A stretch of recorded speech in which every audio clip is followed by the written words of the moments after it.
RSS आणि भाजपच्या समन्वय समितीची तब्बल 3 तासांपासून नागपूरमध्ये बैठक सुरू आहे। भाजपकडून बैठकीला मुख्यमंत्री फडणवीस आणि महसूल मंत्री चंद्रशेखर बावनकुळे यांची प्रमुख उपस्थिती। आगामी स्थानिक स्वराज्य संस्थांच्या निवडणुकीच्या पार्श्वभूमीवर खलबतं बघायला मिळतात।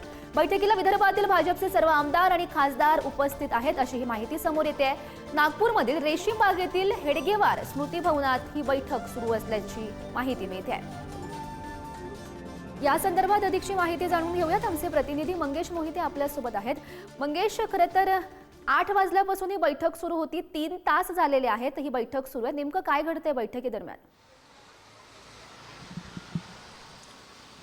नक्कीच संघ आणि भाजपची समन्वय बैठक सध्या 3 तासापासून सुरू असून या बैठकीत मुख्यमंत्री देवेंद्र फडणवीस अजूनही या बैठकीत आहे। त्यामुळे येणाऱ्या स्थानिक स्वराज्य संस्थेच्या निवडणुका संदर्भात संघ आणि भाजपमध्ये जोरदार मंथन सुरू आहे। 10 वाजताच्या सुमारास 1 तासासाठी केंद्रीय मंत्री नितीन गडकरी हे सुद्धा या बैठकीत सहभागी झाले होते।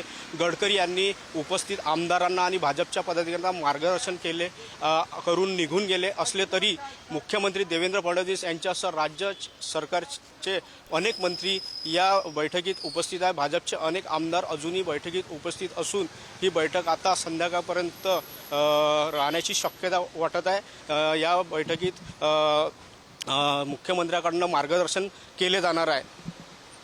नक्कीच मंगेश, या घडामोडींवर असंच लक्ष ठेवून राहा। तुर्तास धन्यवाद दिलेल्या सविस्तर माहितीसाठी।